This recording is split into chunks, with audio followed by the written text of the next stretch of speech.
noches, El Salvador, bendiciones. Esto se llama 8 en punto. Gracias por acompañarnos en noche de jueves, noche de análisis más que esperada. No frotamos las manos porque en segundos estaremos conversando con nuestros panelistas sobre todos los temas de coyuntura, de actualidad.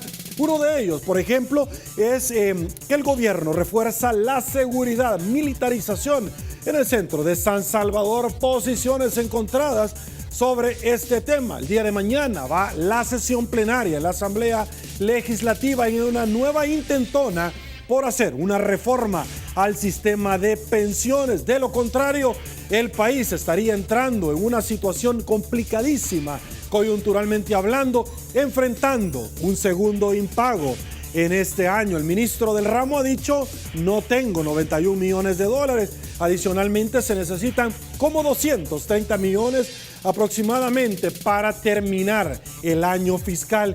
Conversaremos, señores, sobre el discurso que este día el profesor Salvador Sánchez Serén dio a la comunidad internacional. Más adelante le cuento por qué. Porque hablaremos con el doctor Miguel Fortín Magaña. Está con nosotros, al igual también que da el señor Dagoberto Gutiérrez. Y por supuesto, Rafael Ernesto Goches también está con nosotros. Le planteo la pregunta rápidamente. Dice así, por favor, producción, ¿cuál es su postura sobre que el FMLN pide oficialmente al Tribunal de Ética la expulsión del señor Bukele del partido oficialista? 26% dice que está de acuerdo, un 31% que no está de acuerdo, un 7% que debe de evaluarse, un 36% que le es indiferente, 350 votos sin haber iniciado la entrevista 8 en punto. El Salvador, señores, nos llama a todos a que sigamos creyendo en él. Este es el momento de escuchar a tu país. El primer segmento de la entrevista 8 en punto, como todas las noches, es gracias a la fina cortesía de Banco Agrícola. Y bueno, nos incorporamos a esta tribuna de entrevista y le damos la bienvenida a don Dagoberto Gutiérrez. Don Dago, bienvenido, un placer. Me encanta su atuendo, señor. Ah, qué bueno. Bonito. Bonito. Va con la época. Quiere hablar de la ropa que él trae. Señor, cuello blanco. placer, le damos la bienvenida, ni modo, al doctor. Caballero, gracias por acompañarnos. Y las donas. Las que no ha terminado el mes de septiembre. ¿Tiene calendario? ¿No ha terminado todavía? Señor de Esquipula. Me dijeron que no iba a venir ahora, que se le había quebrado, no sé. El diente se me quebró. Ah, ¿eso fue? Pues sí. Bueno, pero bueno, ya nos estábamos preocupando por que se le quebrara algo más. Con gusto le damos la bienvenida a Rafael Ernesto Goches, con el permiso del doctor. Bienvenido. Gracias, encantado. Es un programa mire, familiar. Delitos de cuello blanco. Señores, rápidamente le damos paso al tradicional collage producción. Acompáñenme a efectos de ilustración para que los caballeros que nos acompañen esta noche y por supuesto, más que esperada la entrevista, puedan opinar sobre estos temas. Acompáñenme, dice así: el gobierno admite que caería en impago por el tema de pensiones. Partidos de oposición hacen contrapropuesta de pensiones al gobierno. Gobierno rechaza propuesta de Arena de entablar mesa de diálogo por pensiones. Arena denuncia mal uso de 8.119 millones en préstamos por parte del FMLN. Sánchez Serén expresa ante la ONU la necesidad de que Estados Unidos prorrogue el TPS. Vamos a hablar de esto. Firmantes de los acuerdos de paz critican que el gobierno militarice la capital salvadoreña. Pandilleros lesionan a un policía en la jurisdicción de Huizúcar. Encuentran cuadernos contables de la MS en San Marcos. FMLN pide oficialmente la expulsión del alcalde Nayib Bukele del partido en la Comisión de Ética.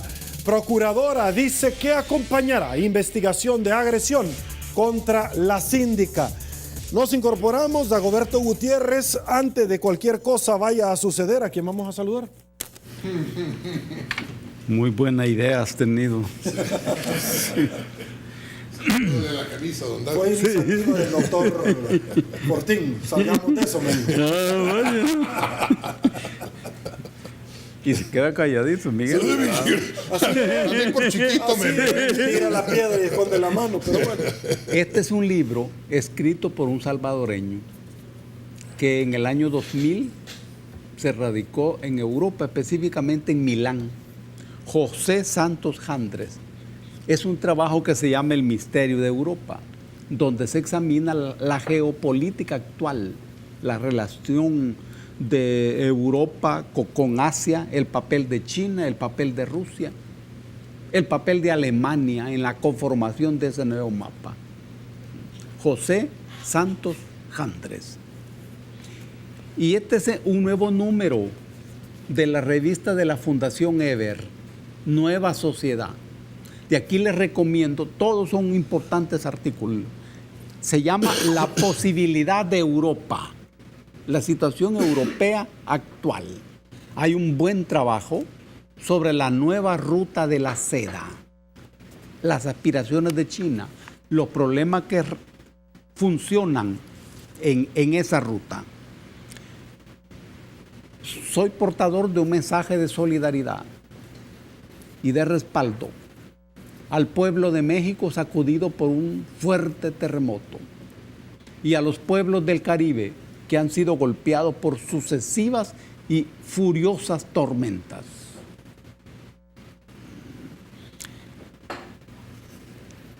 Al alcalde Nayib Bukele,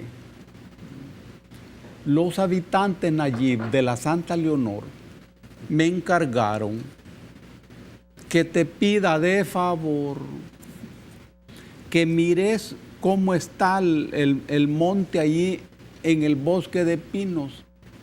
En este invierno dicen, el zacate ha crecido. Haz lo posible.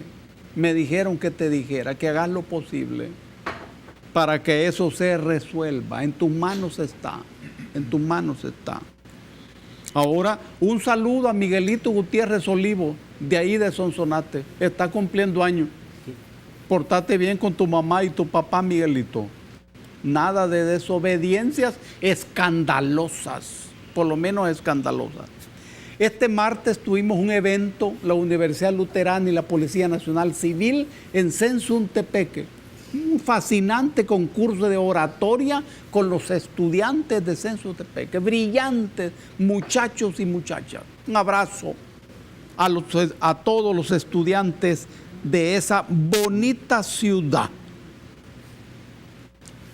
Ok. Muy bien. Voy a iniciar con don Rafael Ernesto Goche sobre esta temática, y es que gobierno refuerza seguridad con más presencia militar y Fiscalía General de la República sin financiamiento del impuesto focalizado a la telefonía y dispositivos electrónicos. Producción, acompáñenme rápidamente con este tema que en el tradicional collage nosotros compartíamos con los amigos televidentes, donde los firmantes de los acuerdos de paz, y voy a aprovechar más adelante a don Dagoberto, porque ciertamente estuvo en este evento histórico irrepetible en nuestro país.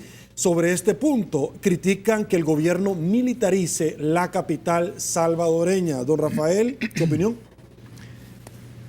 El Papa Francisco un bonito mensaje que acaba de lanzar en momentos de dificultades, y me quiero sumar a la expresión de aprecio y solidaridad con los amigos de México.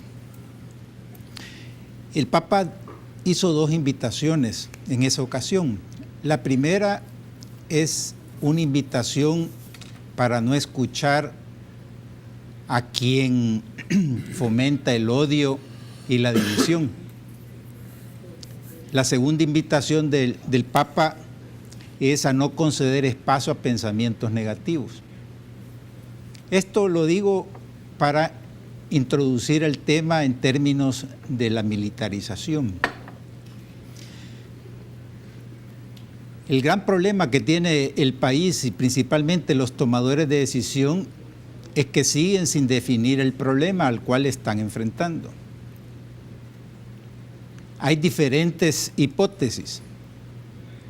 Por ejemplo, hemos escuchado de que la violencia delincuencial la llevan hasta que es una guerra social.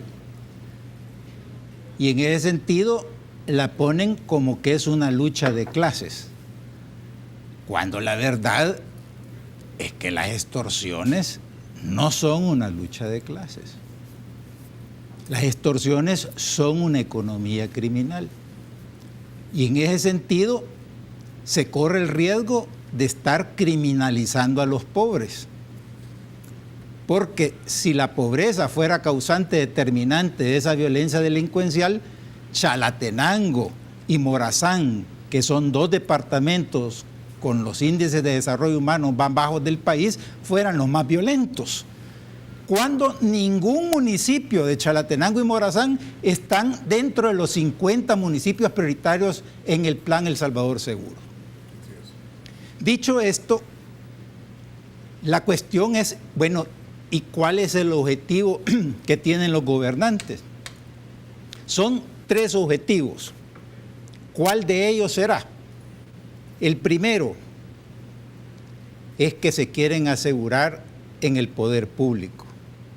Entonces, la polarización es una estratagema efectiva que lo lleva a concentrar las elecciones en el voto duro y así se garantizan seguir en el poder. Y a la par refuerzan el centralismo, le dan la espalda a la población y controlan el aparato del Estado. Bueno, si no ese es el objetivo, veamos cuál es la segunda alternativa. La segunda alternativa es recuperar el control territorial.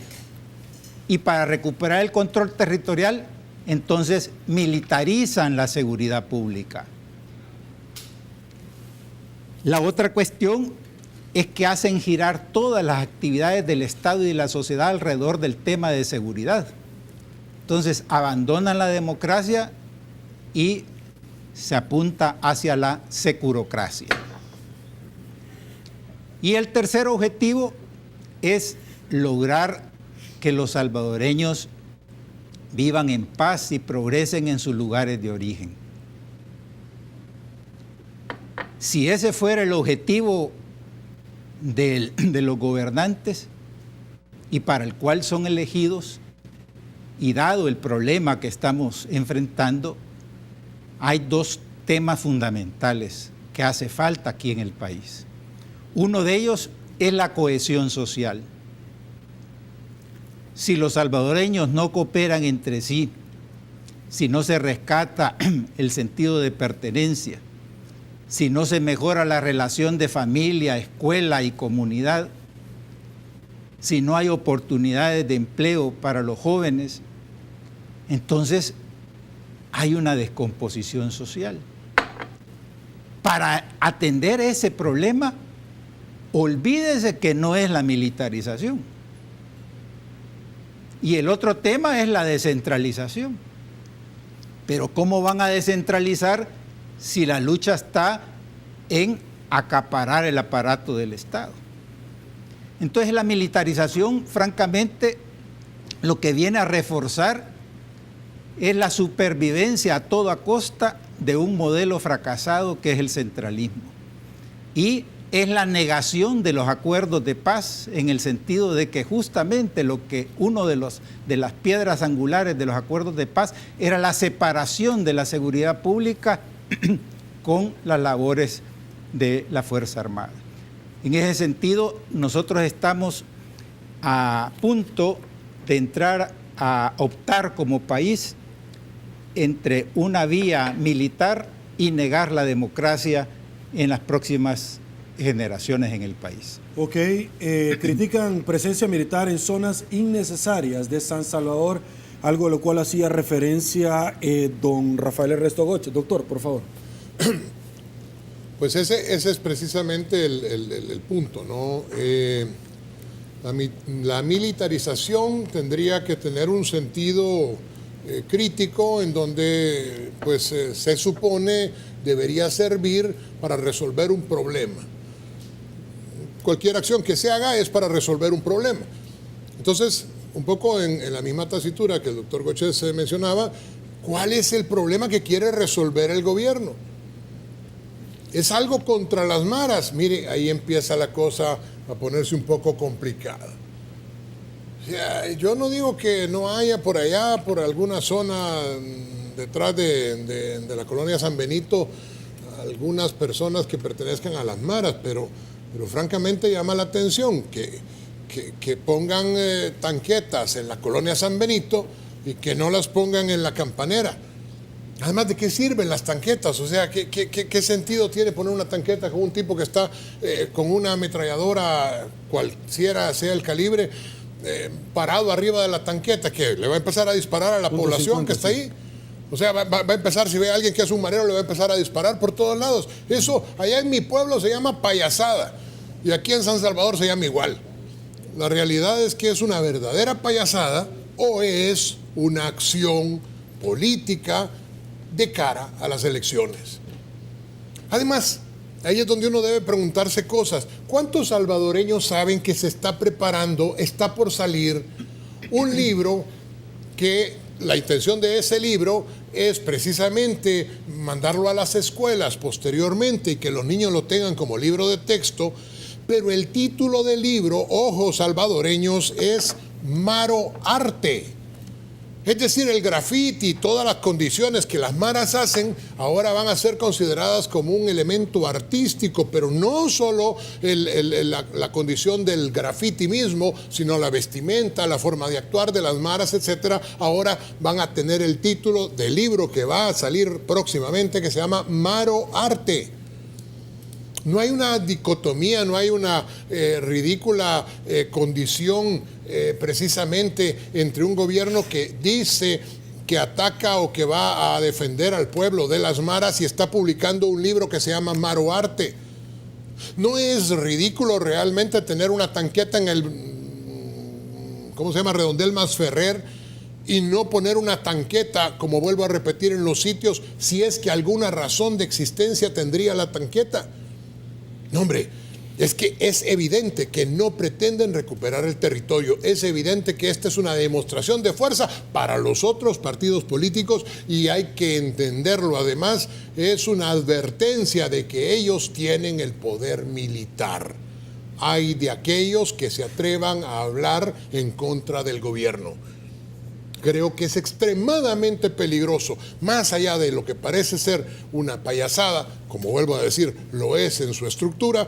Aquí hay que entender que esta es la decisión de un gobierno que está advirtiéndole a la población y a los enemigos políticos que tiene que ellos tienen el poder militar y que al mejor estilo de cualquier dictadura van a proceder en contra de la población si la población en un momento determinado se levanta en contra de ellos. ¿Por qué? Porque con las maras no van a hacer nada. Si no, volvamos a recordar el libro y no lo olviden, Maro Arte, el arte de las maras. ¿Qué es eso, por Dios? Don Dagoberto, por favor. Sin duda, el gobierno en su oportunidad va a explicar el sentido de esta medida. No cabe ninguna duda. Y sin perjuicio de las explicaciones, las aclaraciones que el gobierno haga, hay una tentación. Porque esa medida se anuncia y se realiza en los momentos de buenas noticias. El gobierno dice que está ganando la guerra, que hay una reducción importante de los homicidios. Hasta en algún momento se habló de 0 homicidios. Entonces se trata de un momento de victoria. Y si ese es el momento de victoria, ¿cuál es el sentido de esa demostración de fuerza? ¿Cuál es la necesidad y cuál es la lógica de esa medida? No es fácil encontrarla. Ahora, esta es una medida muy emparentada y asimilada a aquellas políticas de mano duras que la población conoció abundantemente y que no avanzaron en la solución de este tipo de confrontación. Cuando las personas que viajan en el transporte colectivo son hechas descender del transporte y son registradas.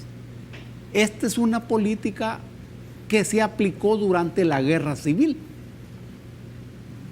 ¿En qué marco se aplica la misma política? ¿Con qué objetivo? ¿Y contra qué enemigo? Aquí estamos ante una confrontación sui generis, que no tiene nada que ver con la Guerra Civil. Sui generis. Y cuyo enfrentamiento requiere armas políticas y armas militares, pero con preeminencia de las armas políticas. Estamos ante una medida que no es entendida por la población, que genera perplejidad en la población y requiere, por eso, si es una medida importante del gobierno, que sea importante para la población. Si el gobierno no explica esto, entonces resulta ser una medida importante para el gobierno. Ahora bien, si en esta confrontación el problema grueso es la pérdida del control del territorio, todas estas medidas no aseguran la recuperación del territorio de parte del Estado. Jamás eso lo hace este tipo de armas. ¿Cuál es el planteamiento estatal para recuperar el territorio? Estamos ante una demostración de fuerza y la población se pregunta, ¿ante quién? ¿Y para qué esa demostración de fuerza? ¿A quién fortalece? ¿Al gobierno? ¿A la Fuerza Armada? Todo este signo de interrogación rodea esta medida. Ok, vamos a ir a una pausa. Sin embargo, Manuel Someta, fiel televidente, es con usted el tema. Don Dagoberto dice, dígale a don Dagoberto que por favor salude a mi esposa Rebeca Hernández, por favor. Todos los jueves me lo pide. Gracias. El hombre no es celoso, está consciente que la señora ve todos los jueves a Dagoberto y quiere que le salude. Por favor. ¿Cómo no? Se llama Rebeca Hernández. ¿Y él? Él se llama Manuel Someta. ¿Cómo no? Un saludo a don Manuel y a doña Rebeca. Nos alegra mucho a nosotros que ustedes permanentemente estén viendo este programa. Trabajamos en base a ideas, en base a reflexión, y el objetivo es ayudar al pueblo a entender lo que está ocurriendo. Listo, don Manuel Someta, ahí está. Pausa. Volvemos, pero seguimos en Facebook.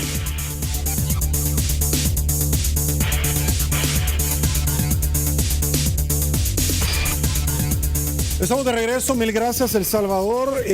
Don Rafael Ernesto Goches, inicio con usted.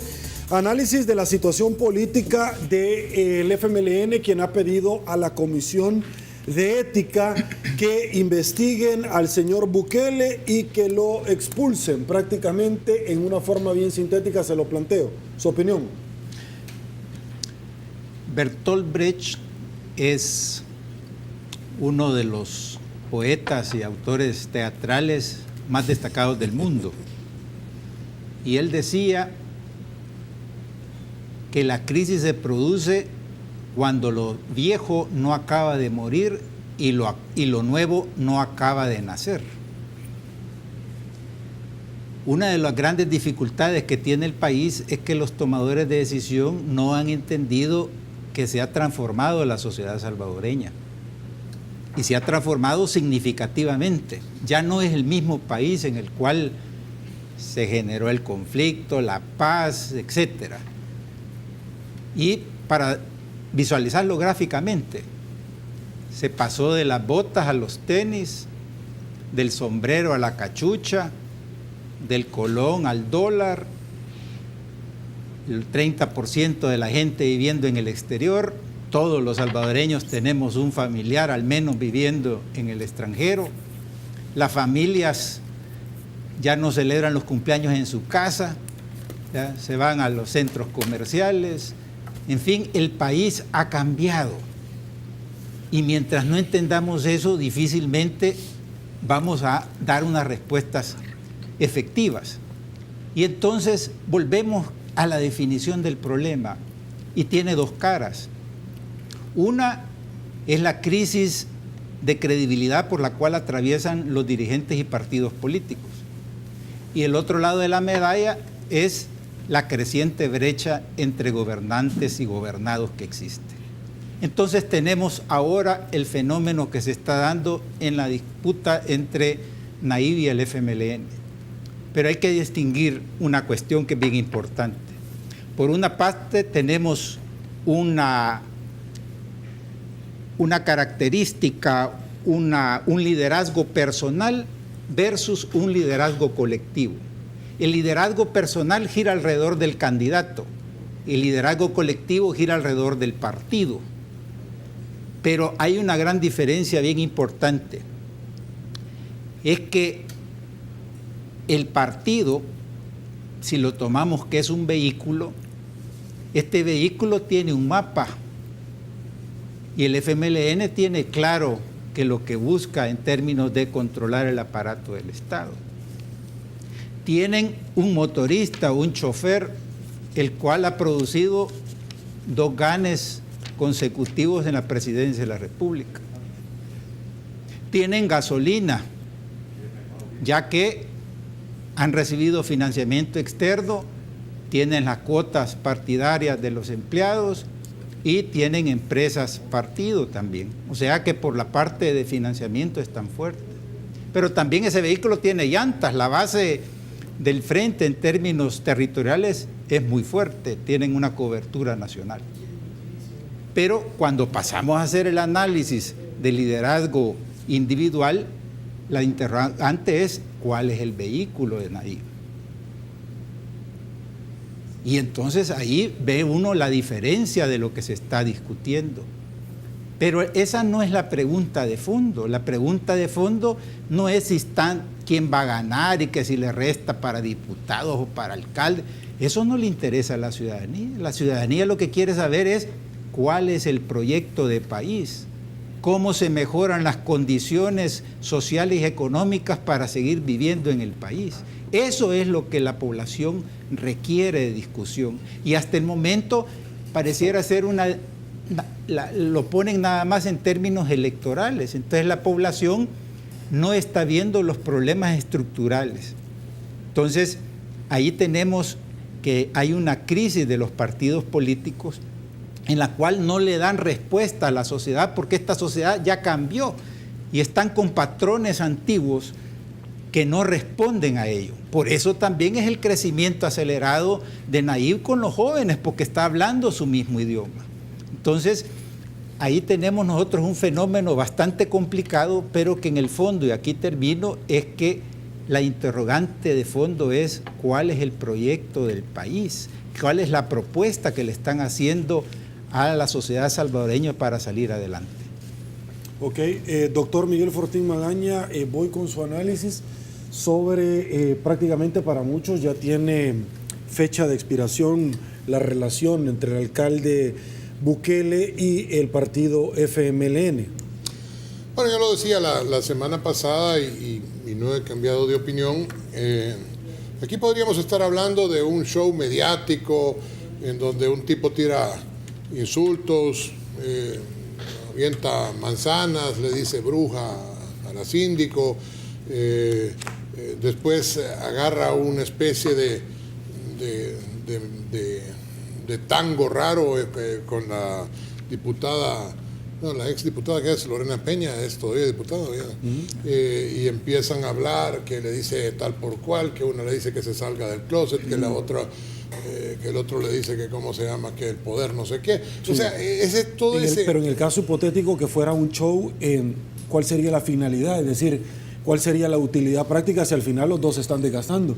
Por eso le digo, o sea, eso es lo que da en apariencia, ¿verdad? Es decir, es lo que da en apariencia. Ahora, vuelvo a repetir lo que dije la semana pasada.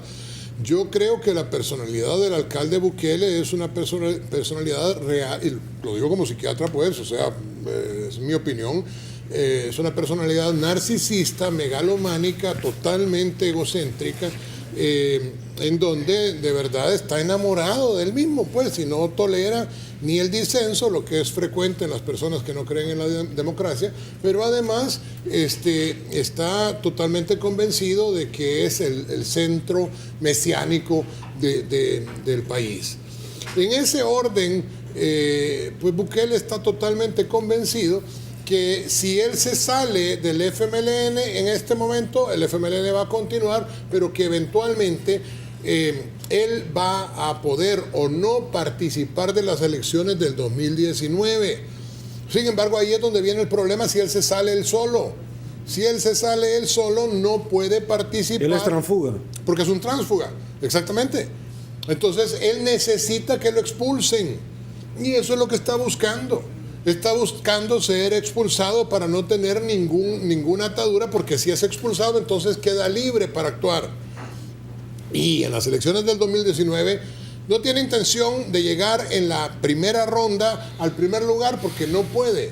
Lo que él piensa es básicamente que si él llega en segundo lugar, ya sea por un nuevo partido o por una coalición de partidos, un poco al estilo de Saca en el pasado. Si él llega a un segundo lugar, va a ganar las elecciones. ¿Por qué? Bueno, porque la gente del FMLN, aunque esté peleada con él, va a preferir votar por él antes. Déjeme hacerle una pregunta porque resulta interesante. Pero para llegar en una segunda posición, primero se tiene que mantener vigente en el tiempo. Claro. ¿En qué puesto le va a ganar al FMLN y Arena con una tercera fuerza con los votos duros la alcaldía de San Salvador? Número uno. No. La alcaldía ni siquiera la va a participar. ¿Y entonces? Va a terminar siendo muy mediático, que siempre lo ha sido. Acuérdense que ¿Se va a mantener su popularidad ahí? Bueno, él piensa, vuelvo a repetir. Tony Saca tenía el 43% en las encuestas cuando se retira de ser presidente. Él tiene el 23%. Y va bajando. Y se fue a desarmar Tony Saca contra un muro de cemento hidráulico con 3 partidos y un movimiento. Sí. ¿Qué nos haría pensar que en este país se van a romper esquemas? Le vuelvo a contestar lo mismo que la semana pasada. Y esto es, yo creo que no lo va a conseguir. Okay. Lo que sucede es que él es mesiánico. Y una personalidad mesiánica no se da cuenta de sus límites porque no los tiene. Le vuelvo a decir, por eso lo de la manzana y tirárselo a la otra y decirle bruja es muy ad hoc, porque es verse en el espejo. Esto es lo que decía la vez pasada y decir, qué lindo soy, qué maravilloso soy, qué espectacular soy. Y esa es un poco la visión que Bukele tiene de sí mismo. Por el otro lado, si le va a hacer daño al FMLN, usted lo acaba de decir, realmente los dos se están golpeando. ¿Le va a hacer daño al FMLN? Al FMLN. ¿Usted cree que el FMLN lo va a dejar solo una vez lo expulse? No. ¿O viene un proceso penal en la fiscalía? Pues si yo fuera del FMLN haría eso, pondría un proceso penal en la fiscalía, pero él está jugando a ser una especie de víctima o de mártir. O sea, es el status quo de los dos partidos políticos mafiosos y tales por cuales y todas las cosas que pasan diciendo todo el tiempo. Y entonces dice Bukele, yo el santo que viene a querer hacer que la política sea limpia. No es así, pues, pero realmente es lo que va a vender. Él va a vender la imagen de límpido, de puro, de perfecto, de transparente y que los otros son los malos. ¿Usted cree que Arena y el FMLN son los más interesados en que Tony Saca esté en Mariona? ¿No creen que pueden aplicarle la misma dosis al alcalde Bukele? Pues no sé, yo no pongo en el mismo costal a Arena que el FMLN, pues, o sea, Arena tiene sus errores, por supuesto, y el FMLN también tiene los suyos y bastantes. Don Dago, voy con usted, la misma pregunta. De lo que va a suceder, el desenlace de este nuevo episodio de esta novela, que si le podríamos poner algún nombre, así sería como, no sé, cuando gritar no basta. Es muy difícil advertir el desenlace de esta coyuntura, pero aparece claro ya 2 escenarios, un escenario interno y un escenario externo. El escenario interno le facilita mucho las cosas al partido FMLN, porque en ese escenario al alcalde Bukele se le da un trato de militante de ese partido. En tanto militante se remite a la legislación del partido y pasa por las instancias por las que debe pasar alguien que es mencionado, señalado o quizás acusado de alguna infracción.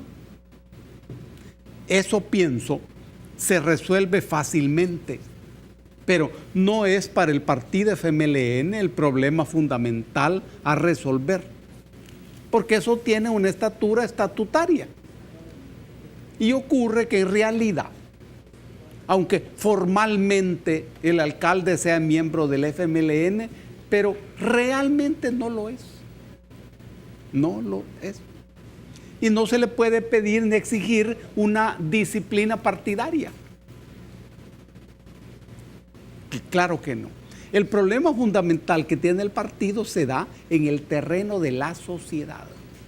El papel de Bukele en el terreno de la sociedad. A menos que el partido esté pensando que al tomar una medida sancionatoria, ahí termina Nayib Bukele. Yo no lo creo.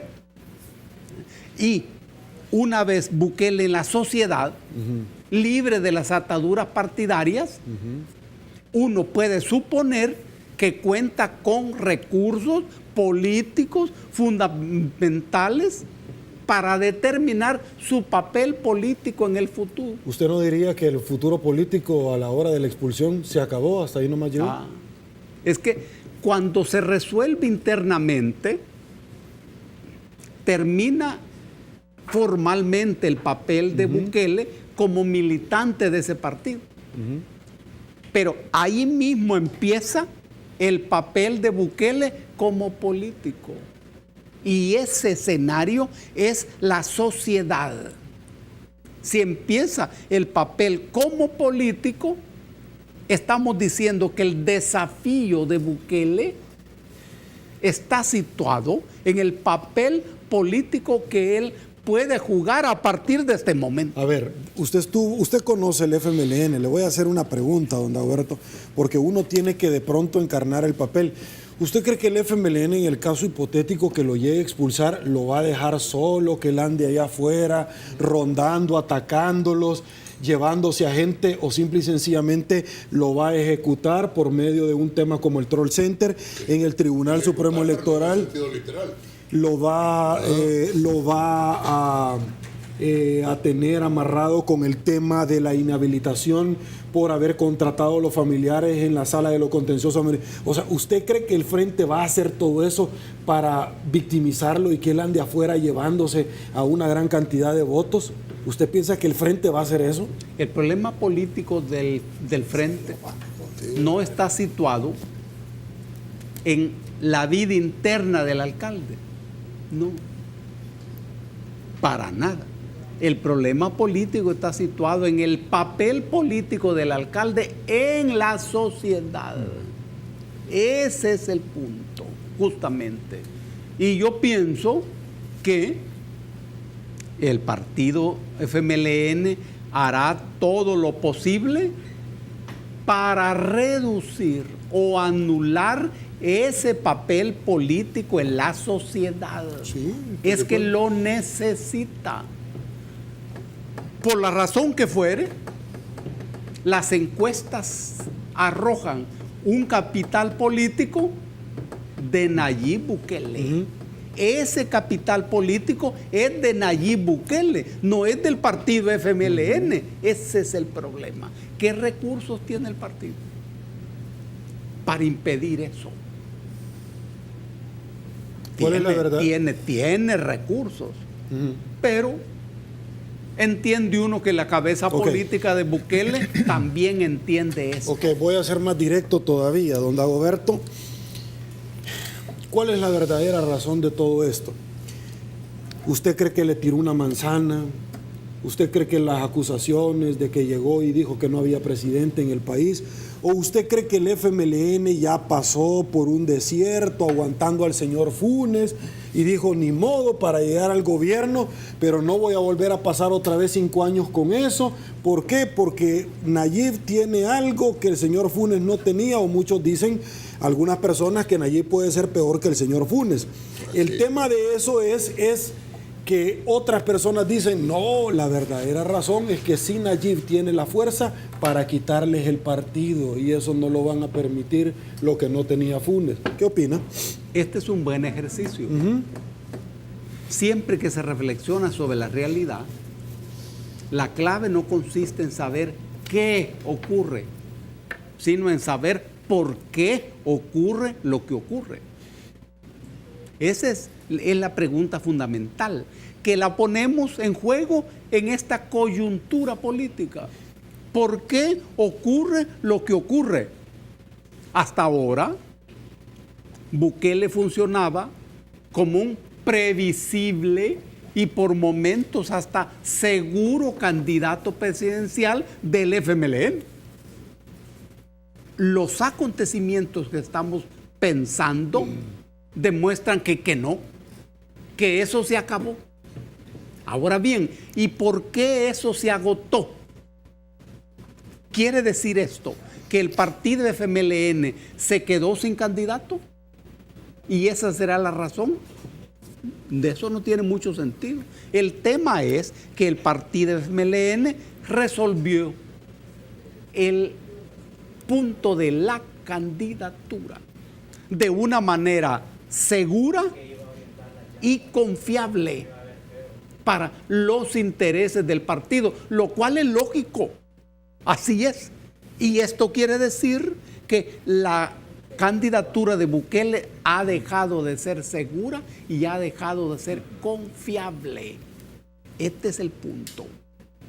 Claro, el alcalde Bukele, con su cabeza política, entenderá esto muy bien y que las cartas están tiradas y estamos frente a una historia que no termina todavía. Ok, don Rafael, ¿usted está de acuerdo?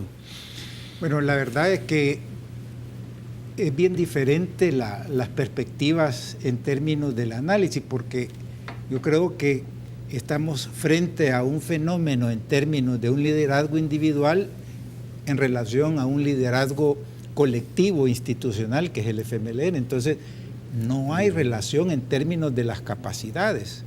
Entonces, ahí es donde se abre la posibilidad de un entendimiento. ¿Y usted lo ubicaría como liderazgo o como popularidad? Porque son dos cosas diferentes.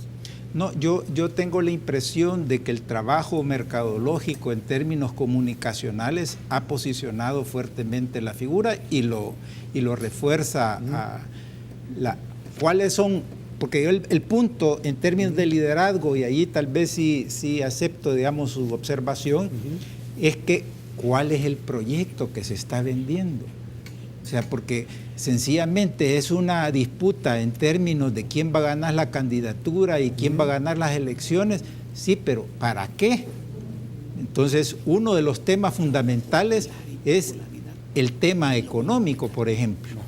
Y alrededor del tema económico, de la generación de empleo, nadie está planteando alternativas cuando es una de las principales necesidades de la población. Ok, me voy a ir a una pausa. Sin embargo, me dice don Ernesto Gutiérrez, que es fiel televidente de la entrevista 8 en punto. Yo pensé que no, pero bueno, ni modo. Le dicen que pues le mande un saludo. Yo pensé que pues nadie le iba a pedir esta noche, pero bueno, dice doña Gloria... que anda con cuello blanco hasta... Dice doña Gloria de Girola que ella es una gran promotora del programa. ¿No? Cuando usted no viene. No. Y a pesar de usted. No, que le mande saludos. Dice que le encanta su análisis, por favor. No, pues realmente agradecemos. Todos son muy buenos, dice, pero que le mande el doctor Fortín. Agradecemos muchísimo su opinión y pues le deseo con mucho cariño pues que esté bien y toda su familia. Y pues le pido a Dios que un día nos den donuts aquí y que sean al 2x1 de verdad. O sea, usted le está pidiendo a doña Gloria. A Dios, porque nadie, sino que Dios en su infinita sabiduría podría hacer que usted fuera menos miserable y nos regalara donuts. Y lo están diciendo todos los que están ahí detrás de las cámaras también, fíjese. Sí, así que... sí, si una vez más justifica la depuración del plantel que tenemos en 8 en punto. Vamos a pausa, volvemos.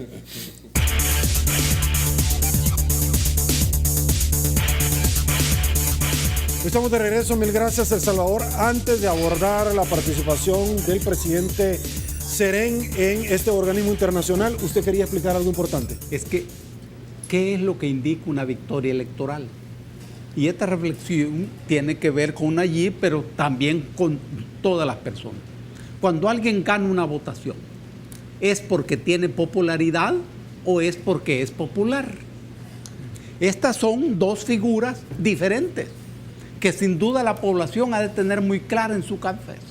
La popularidad se refiere a un trabajo de construcción mediática, ideológica.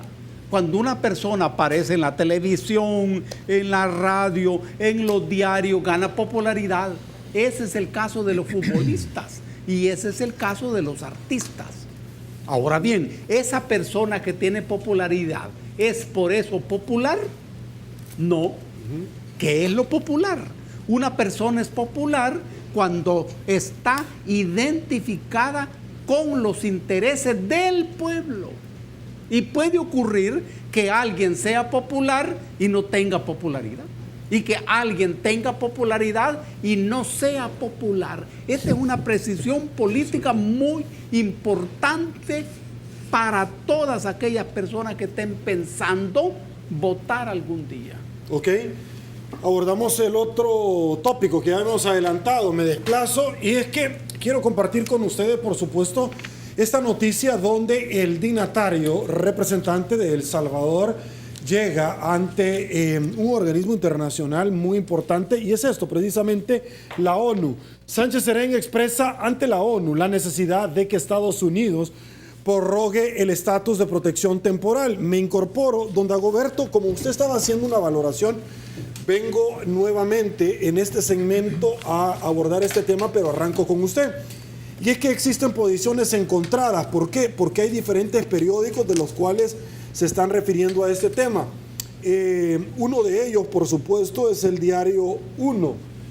Durante su discurso ante Naciones Unidas, el presidente Salvador Sánchez Serén se solidarizó con Cuba, con Venezuela, criticó las políticas antimigrantes y también arremetió o solicitó que se levante el embargo a la isla cubana. Sin embargo, luego de todo esto, pidió la extensión del estatus de protección temporal. Un amigo televidente me escribía, Sergio, quien me manda precisamente esta nota, y es la que yo les estoy mostrando cómo es que se come esto. Don Dago. ¿Cuál es el escenario del discurso en la ONU? En primer lugar, se trata de un momento muy áspero para el país en general, metido en una crisis histórica de la que aún no hay señales de salida. Hasta ahora, los discursos gubernamentales en el ámbito nacional y en el ámbito internacional tienen un matiz dominante, y es que todo está bien.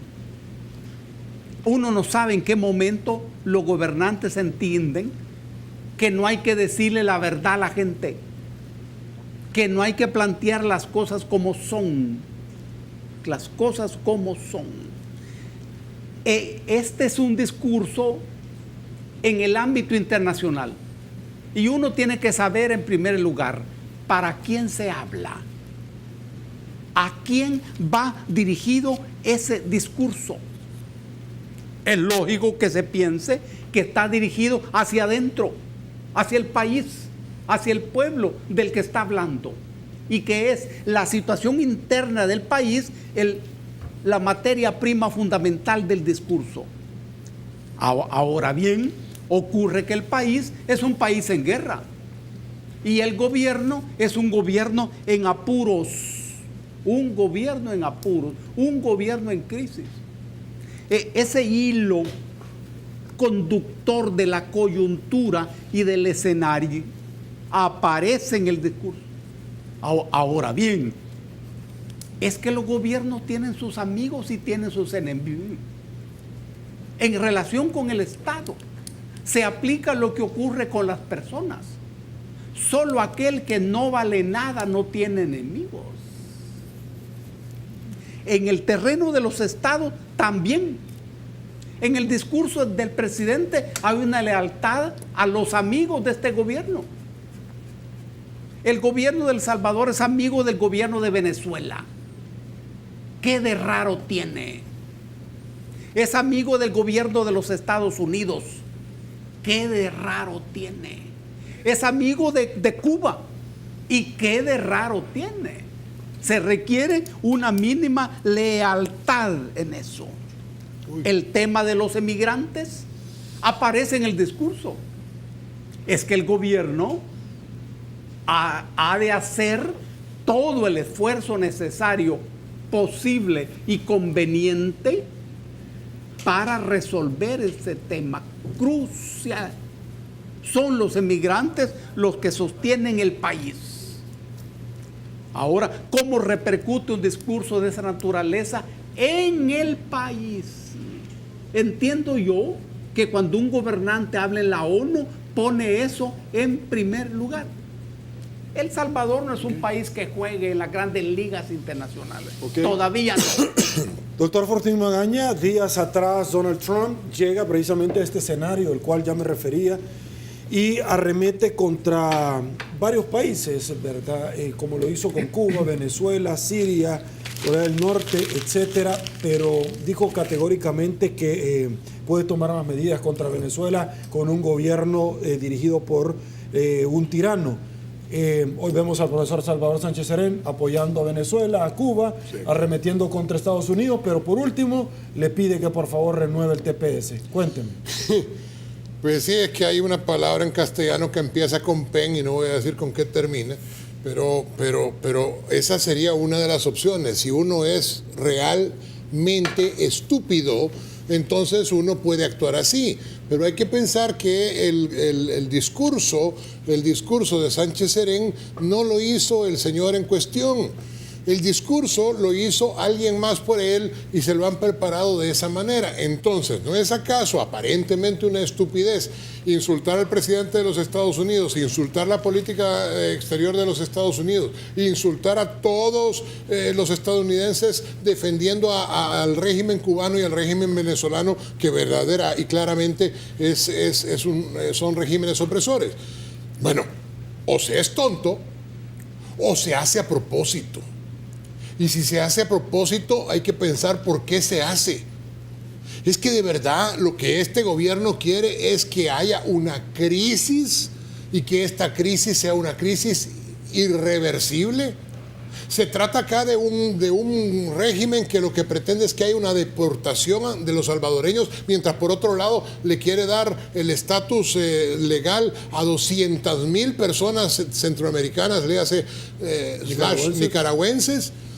¿De dónde entonces este país va a tener el dinero para poder mantener a tantas personas que sean deportadas delante de la aparente estupidez de la política exterior? Si es que es estupidez y no se trata de una condición totalmente premeditada para demostrar que el sistema no funciona. Aquí, por ejemplo, las personas hablan con una facilidad de las políticas liberales y las llaman políticas neoliberales, si son totalmente distintas. El concepto de neoliberalismo nace del marxismo y el concepto del liberalismo es totalmente diferente y tiene un orden totalmente distinto, como vuelvo a repetir. Pero aquí se empieza a cambiar el discurso para que las personas empiecen a confundirse. Este gobierno no puede ser tan tonto. Este discurso está pensado a propósito, precisamente para inducir una crisis de la que finalmente no vamos a poder salir. La realidad es que cosas que vimos en los periódicos, como por ejemplo que el partido de oposición Arena llama o pide al gobierno dialogar y el gobierno dice que no va a dialogar. Y nos decía la diputada Valdivieso. Para el día lunes. Que lo han pasado para el día lunes. Por cierto, que Pati es una de esas diputadas en las que yo sí creo y confío. Y la realidad es que lo pasan para otro día, pero no quieren dialogar. Es que la idea es llevar al país a una crisis que no tenga salida para cambiar el sistema. Oigan lo que digo. Don Rafael, por favor. La verdad es que yo no he tenido la oportunidad de leer ni de escuchar el discurso del señor presidente en la ONU. Pero hay 3 puntos que sí buscaría en ese discurso. Uno es la misión inconclusa de don Benito Andión, quien se retira del país en julio. Porque no existen las condiciones. Porque no existen las condiciones. Entonces, realmente era, entiendo yo, un momento oportuno, ya sea para invitar a renovar ese esfuerzo y no dejarlo inconcluso, o expresarse ante la comunidad internacional. El segundo elemento es que la comunidad internacional está preocupada o está viendo que El Salvador puede o está en riesgo de caer en un segundo impago.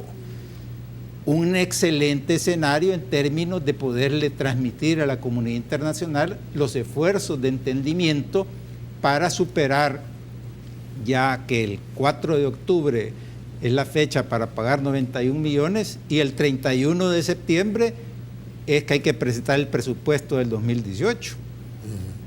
Entonces, y el otro elemento muy importante por el escenario mundial, que es único en Naciones Unidas, son los 2 temas fundamentales de cambio climático, que estoy seguro que fue mencionado, y el aspecto migratorio, pero no del TPS, porque el TPS es un aspecto relacionado con Estados Unidos directamente, no con Naciones Unidas, que si no es un abordaje mucho más amplio en términos del fenómeno migratorio y que ahí se puede sumar a un esfuerzo regional, incluyendo a México, por ejemplo, en el cual pueden tener una mejor interlocución para las familias, para la población de migrantes que tanto lo necesitan en estos momentos en diferentes partes del mundo.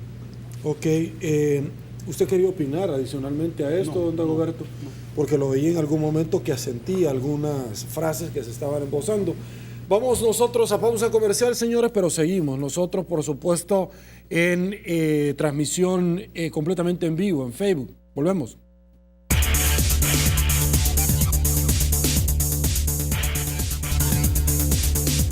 Estamos de regreso, mil gracias El Salvador, llegamos al final de esta entrevista 8 en punto. Nos pedía saludar a María Fernanda Silva Durán, quien cumplió un añito. Saludos para todos ustedes porque desde chiquita se le está infundando a ella de que debe ver todos los jueves 8 en punto. Qué bueno. Adoctrinamiento se llama eso, ¿verdad, don Dagoberto? Si me equivoco, me corregí. Más o menos.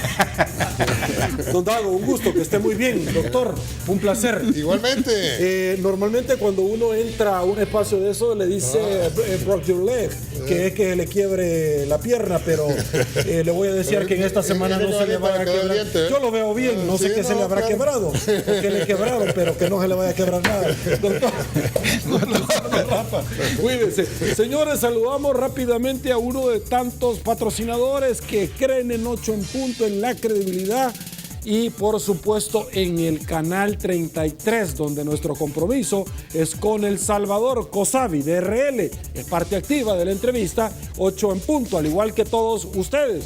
Sí, usted que nos está viendo. ¿Por qué? Porque participa en esta pregunta que articulamos al inicio de esta entrevista, que decía así: ¿cuál es su postura ante el FMLN sobre que pide oficialmente al Tribunal de Ética la expulsión del señor Bukele de ese partido político?